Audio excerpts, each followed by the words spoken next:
And we're back, episode 54 of Horse Race Bets coming at you here as we're getting closer to this whole Kentucky Derby, Kentucky Oaks nonsense that's coming up. A lot of things have happened. Look, I feel like it's better service to you. If we let things sort of happen, then I come back, do a show, interpret everything, sort of give you my perspective, tell you what it all means. Coming out here every single day leading up to the Derby and the Oaks, it's just kind of like you're talking over and over and over and over again.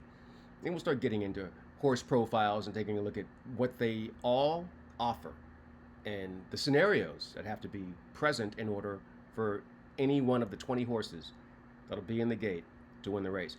We don't quite have a finalized list just yet. Things are happening, but we have enough that we can kind of start making some moves. All right, so let's take a look first at my new Derby top 5. Tistastic is my top pick, and I'll explain a little bit more about some of these other horses in a few moments. Tistastic is my pick because I like his running style.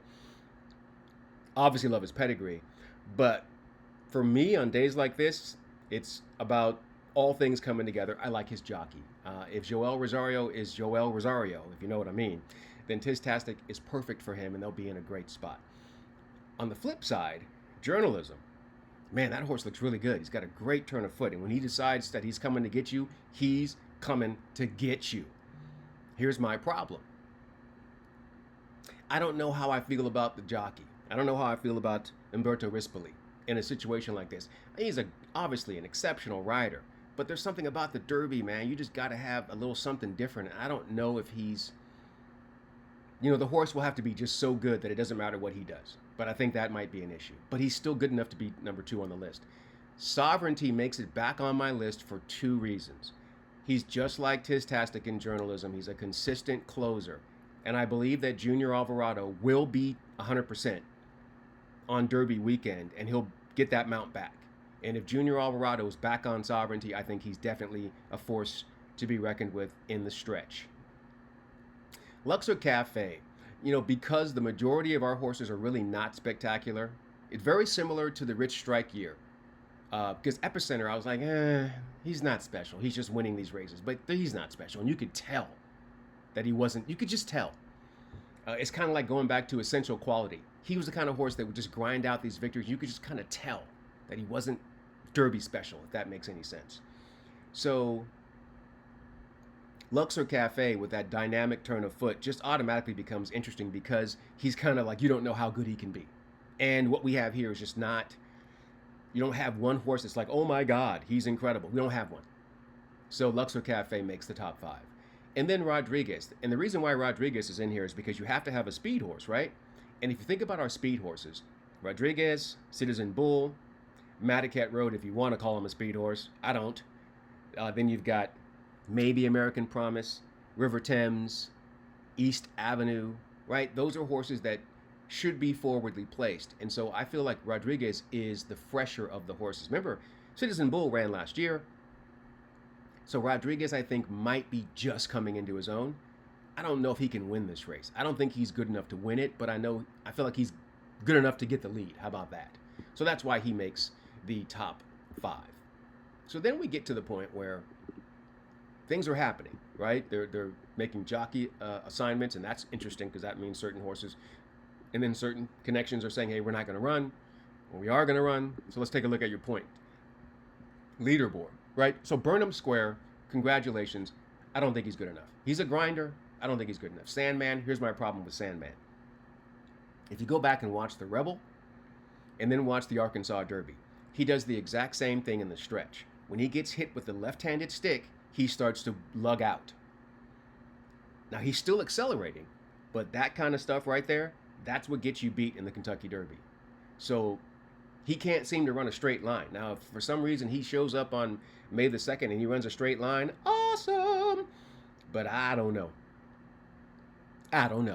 Journalism, like I said, has never seen 18, 19 other horses, and I don't know if they're going to be able to work out that trip. Rodriguez, we talked about the speed. Tistastic, I like him because he's been consistent. Even if he hasn't run well, he's been consistent. Like he ran 5th in that Rebel behind Sandman and Cole Battle and Madaket Road. He had a little traffic on the inside. He didn't really accelerate when he had a chance to go, but he still ran 5th or 6th that day, and I'm okay with that because he came right back and ran his race when he got the jockey switch. That's what I liked. Tappan Street, Interesting. Luis Saez knows this horse. This horse is interesting. I almost put him in my top 5, but it was either him or Sovereignty, and Sovereignty got that spot. Final Gambit. He's a total rich strike type horse. Crazy, crazy closing kick, and you're not quite sure what you're going to get. He could be very interesting. Coal Battle, I think he has already peaked, and I think he has already run his races. Really good horse, though. I just don't think he's going to win this race. Then you go to these other ones. Chunk of Gold, he'll be in your superfecta, right? Citizen Bull, I think he's tired. East Avenue, okay. He'll be in the mix. Publisher, I wouldn't be surprised if he won this race. I don't see it, but I wouldn't be surprised. American Promise, I don't know which horse we're going to get here, so I don't know what to do with him. River Thames has to be on the front end. He's got nothing but speed. So then, Flood Zone finally officially said, we're out. Thank you. So then Admire Daytona and Luxor Cafe, we've talked about them already. Now, Heart of Honor said, no, we're out. So that means Flying Mohawk and Grande are going to get in. Flying Mohawk, another horse with he's going to be a massive price. And he'll be flying late. Grande is interesting because he had a nice little performance running second in the wood behind Rodriguez. Now, at no point in the running of the race was he a threat to the winner, not at any point. And he didn't really accelerate into the stretch. He just kind of kept on going. But he gets Johnny V in the irons. And I think that's worth mentioning. Johnny V will make the right decision. So I think Grande will be very interesting. And then you've got horses that are still on the outside. Connections from Madaket Road say, hey, we want to run. They're in. They're number 20 right now. So everyone's just watching to see if Beza gets in. Man, I love me some John Sheriffs. I do not think this horse has any shot whatsoever to win this Kentucky Derby. But those things never bother me, and they shouldn't bother you. Because if you like someone else, right, especially in the Kentucky Derby, you shouldn't care who the others are betting.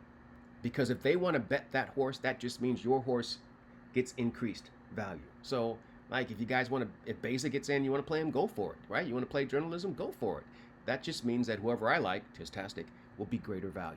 You have to have a strong opinion, and you stay right there. You don't need a top 10. There's no 10 wager. There's no wager in the history of horse racing that says the top 10 finishers. You don't need it.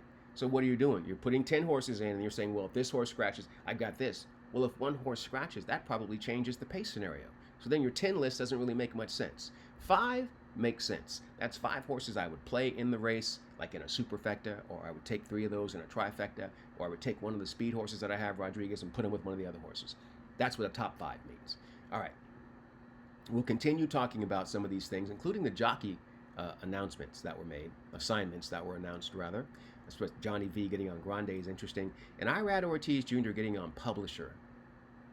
Interesting. I don't see that working out, but it is interesting. All right, so that's the wrap on what we're doing here. Now let's move on. Okay, we're going to do something like we've always talked about. We want to keep everything simple, right? You don't want to blow through your bankroll. 1 quality wager per day. Now look, we've only hit on one of these in the last 5 days, so we've ran second and third, and it's kind of been frustrating. But we're going to stick with it and try it again. All right, coming up, Parx, race number 10 on Tuesday. It's all about Paco.